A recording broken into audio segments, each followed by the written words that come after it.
Sahabat setia Gowor yang dikasihi Tuhan, Shalom. Hari ini adalah Selasa 6 Agustus 2024. Hari ini kita merayakan pesta Yesus yang menampakkan kemuliaannya, atau disebut dengan peristiwa transfigurasi. Yesus menampakkan kemuliaannya di mana? Di puncak Gunung Tabor kepada ketiga orang muridnya, yakni Petrus, Yakobus, dan Yohanes. Saya bertanya-tanya, kenapa sih kok Yesus menampakkan kemuliaannya di atas gunung? Kenapa tidak di bait Allah yang menjadi tempat Allah bersemayam di dalamnya? Kenapa tidak di tepi pantai, tempat di mana Yesus mengajak, memanggil para muridnya? Bagi orang Israel, gunung merupakan simbol kehadiran Allah. Seperti Musa yang mendapat wahyu di Gunung Sinai. Dan seperti Elia yang mempersembahkan kurban, dan kurban itu berkenan di hadapan Allah, itu terjadi di atas Gunung Karmel. Kini di Gunung Tabor, ketika Yesus sedang berdoa, rupa wajahnya berubah dan pakaiannya menjadi putih berkilau-kilauan. Dan tampaklah dua orang berbicara dengan dia, yaitu Musa dan Elia. Penampakan kemuliaan ini ingin menegaskan keilahian Yesus sebagai Mesias yang diurapi Allah. Dalam gereja Katolik, perayaan ini secara resmi dirayakan pada tahun 1457.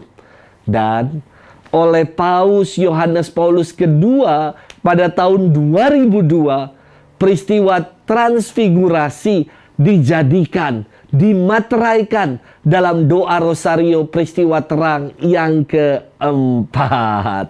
Pesta Yesus menampakkan kemuliaannya juga menjadi ucapan syukur atas kemenangan tentara Kristiani yang berhasil memukul mundur tentara Ottoman di Belgrado pada tahun 1456.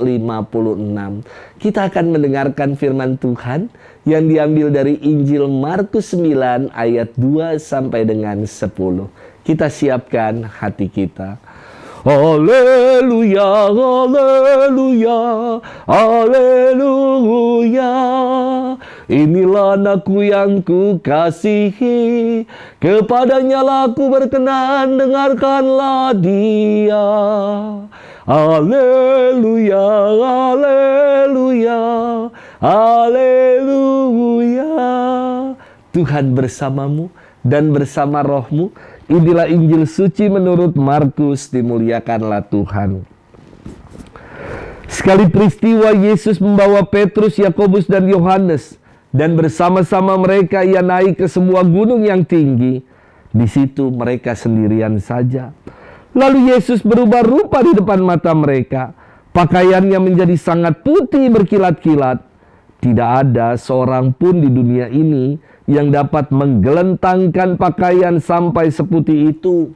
Maka nampaklah kepada mereka Elia bersama dengan Musa. Keduanya sedang berbicara dengan Yesus. Kata Petrus kepada Yesus, "Rabi, betapa bahagianya kami berada di tempat ini. Baiklah kami dirikan 3 kemah. Satu untuk engkau, satu untuk Musa, dan satu untuk Elia." Petrus berkata demikian sebab ia tidak tahu apa yang harus dikatakannya, karena mereka sangat ketakutan. Maka datanglah awan menaungi mereka, dan dari dalam awan itu terdengar suara, "Inilah anak yang kukasihi, dengarkanlah dia." Dan sekonyong-konyong waktu memandang sekeliling, mereka tidak lagi melihat seorang pun bersama mereka, kecuali Yesus seorang diri.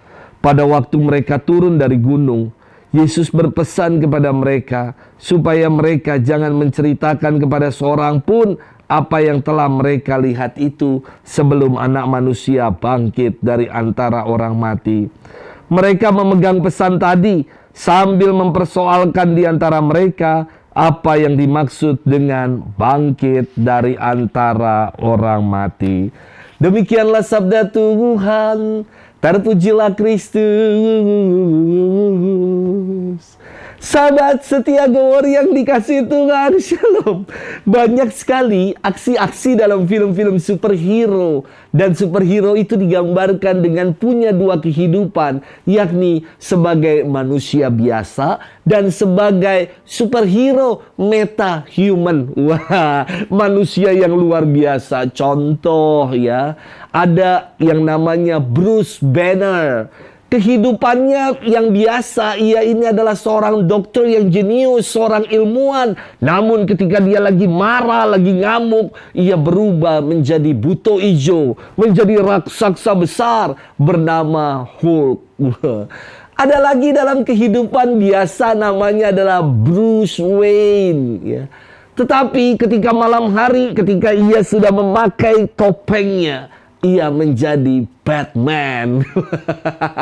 Ada juga yang namanya Carl, ya. Dia seorang reporter, seorang wartawan, sama seperti Peter Parker. Namun kalau Carl, ketika dia buka pakaian kemejanya itu, ia menjadi Superman, dan Peter Parker berubah menjadi Spider-Man. Banyak lagi superhero lain yang saya kira punya dua kepribadian ini. Namun jangan menyamakan pribadi imam seperti superhero yang punya dua kehidupan. Karena saya pernah mendengar umat mengatakan hal ini. Romo, kalau Romo nggak pakai jubah namanya Lucky. Kalau pakai jubah baru Romo Lucky. Emang saya superhero. Sahabat setia Gowor yang dikasih Tuhan.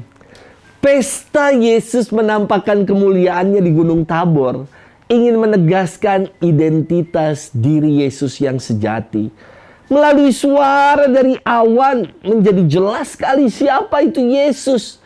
Dikatakan dari suara awan itu, inilah anak yang kukasihi, dengarkanlah dia. Apa yang dinyatakan ini semakin menegaskan bahwa Yesus adalah Mesias yang diurapi oleh Allah. Penampakan kemuliaan ini ingin meneguhkan hati para murid, supaya para murid tidak goyah ketika menyaksikan peristiwa Kalvari, Gunung Kalvari, yakni peristiwa sengsara dan wafat Yesus di kayu salib.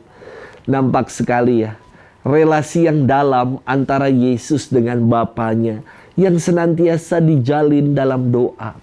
Demikian pula dengan peristiwa penampakan kemuliaan ini, tadi dikatakan dalam kisah, dalam Injil, Yesus sedang berdoa kepada Bapanya. Dan para murid diajak juga untuk menemani Yesus untuk berdoa. Tetapi apa yang para murid buat? Ternyata mereka didapati semua sedang tertidur. Sahabat setia Gowor yang dikasih Tuhan, acap kali dalam hidup ini kita pun tertidur, nggak menyadari karya kebaikan Tuhan dalam hidup. Kita lebih mudah untuk bersungut-sungut, menggerutu atas segala apa yang kita alami, ketimbang kita mengucap syukur atas apa yang kita terima hari ini. Mari kita bangun dari tidur kita dan menyaksikan kemuliaan Allah yang begitu luar biasa. Ia senantiasa mengaruniakan kebaikan. Ia senantiasa mengaruniakan penyertaannya dan segala berkat-berkatnya bagi kita yang mau percaya. Jangan lagi tidur. Mari kita selalu bersyukur atas karya baik Tuhan dalam hidup kita. Selamat bermenung dan Tuhan memberkati kita selalu. Dalam nama Bapa dan Putra dan Roh Kudus. Amin.